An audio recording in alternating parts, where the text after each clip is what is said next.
Yo, surprise, motherfucker. What up, everybody? The topic we're going to talk about today is the Micronesian. I want to talk more about the aspect, the culture, and people rather than the statistic and number and chart and all that. I can do that in the write-up, so not really necessary for a presentation. Okay, I say no statistic, but let's start off with a little bit of statistic, right? You lie! You're a fucking liar! Shut up! There's currently 100,000 Micronesian living in the U.S. There are four groups. The most prominent one is Marshallese, Chuukese, Palauan, and Pohnpeian. There are 7 in total, but we're only gonna stick with 5. The fifth one being Charmorro, which is have the highest population in the U.S., coming in at 60,000.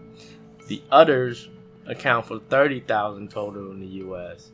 And for argument's sake, Charmorros don't want to be associated with Micronesian. Technically they are, but they don't consider themselves to be. So we're gonna leave them out of this study, right? So let's just take the 30,000. 20,000 of them is in Hawaii. Another 10,000 in the continental U.S. spread across 49 states. That's a quarter of total population of Micronesia, including all the island. That's a huge number. I don't know if anybody remember that video we watched about the fucking Micronesian. You talk about how Micronesian was seen as little people. Nesians, as in small. Tiny crumbs of islands scattered across the Pacific Ocean. That's kind of true with their social status in the U.S. or maybe just particularly pertain to Hawaii, especially Oahu. When you travel outside of Oahu, you don't really see much Micronesian. Like Big Island or Maui, they're not really a big presence there, so most of them are here. A lot of times you would hear that people talk about Micronesian like a lower status compared to everyone else. I know that because I grew up with a lot of Micronesians, right? I grew up on Kapahulu Day Street, so everybody knows how that is. That's a picture of a park that I played in when I was a kid, not a homeless shelter. So I grew up there. Most of my friends Micronesian. I went to Kaimuki High School, and that school is like 90% Micronesian now. Anyway, moving forward, I believe that because I know how it's like, they're nice people. We see that they're lazy, uneducated, but mostly it's just how the culture is, and I'm gonna go into that in a little bit further into the video. Now, for any of you who don't know why there's so many Micronesians coming to the U.S. and you see, oh, Micronesian homeless or Micronesian living on the street, why they let them in here?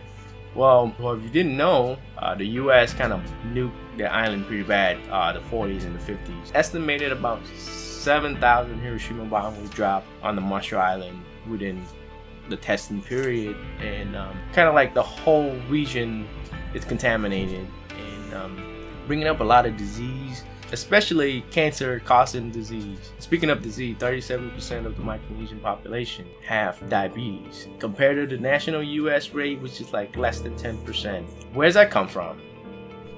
Right? Such diabetes is a huge epidemic globally, but Micronesian is even worse.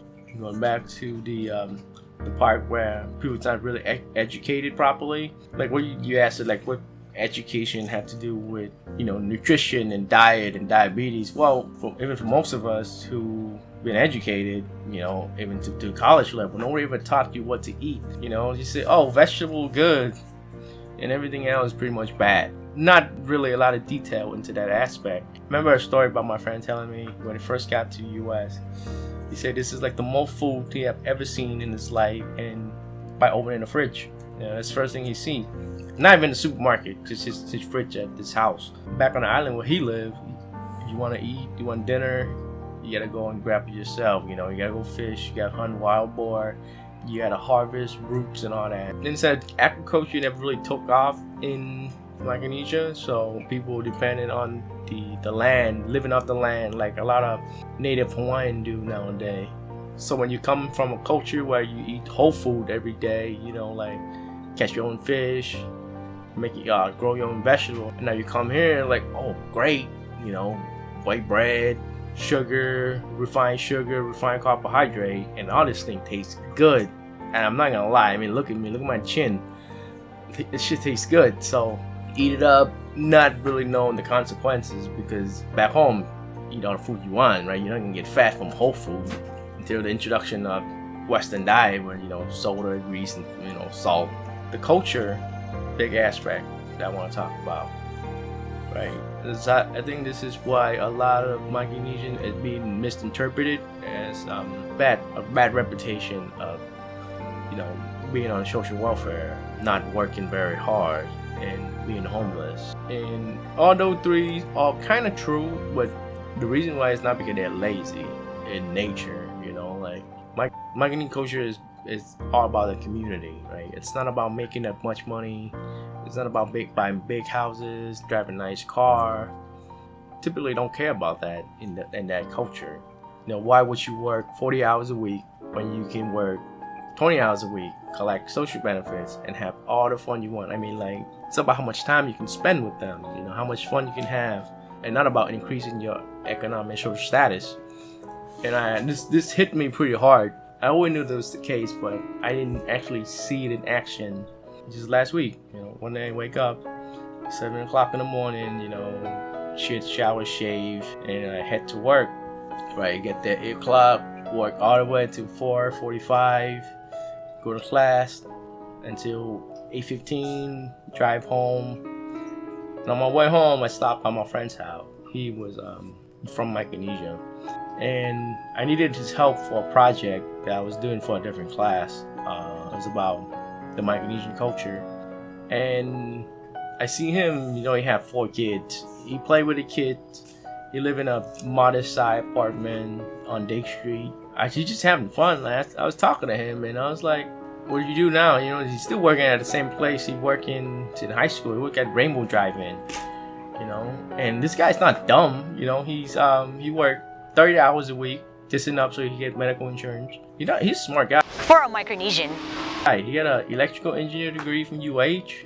That's pretty hard. That's pretty hard to get. I know a lot of people fell out of that program. And so this guy just got his engineering degree, doesn't use it, go work at Rainbow because he's been working there his whole life. And it's the comfort. They give him flexible hours, and that's it. He make enough money to sustain his way of living, and he spent all his time with his family. He worked 6 hours a day.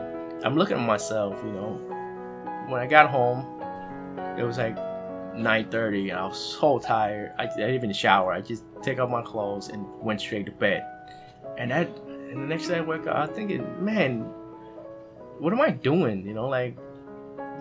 Social work don't make much money to begin with, but what am I driving for a life? Trying to be successful in life. When what does success really mean? I'm almost 30. I don't have any kids of my own, and my friends got like 4 kids already. So I'm thinking about it. What does it really mean to be successful? He's living a happy life with a family, and I'm kind of looking at myself, and I'm like, am I successful right now? Yeah, I'm on job. I'm a grad student, and I'm looking at him. I'm like, is that the life I really want? Or I want to pursue what will probably be pointless. What's like what I said, with all this money when you have no kids or no families, right?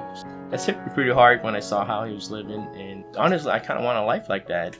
And I think that's the biggest strength of the people, It's all about how you enjoy life, right? The sense of community, the bond that people have, and not the physical stuff like big houses, nice cars. It's not about that. Would you say that it's a little bit selfish? I would think so, but I think everybody deep down, I think we all a little bit selfish to our cause. And I can't, honestly, I can't blame them. I still remember the first day I ever came to my friend's house when we were playing in the backyard.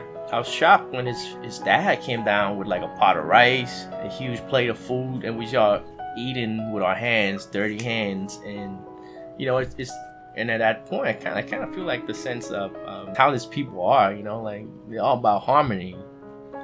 And I wish we can have a little more of that in the world that we live in. I guess I've been speaking for pretty long now, huh? So, if you like the video, give it a thumbs up. If you don't like it, give it 2 thumbs down, okay? See you next time.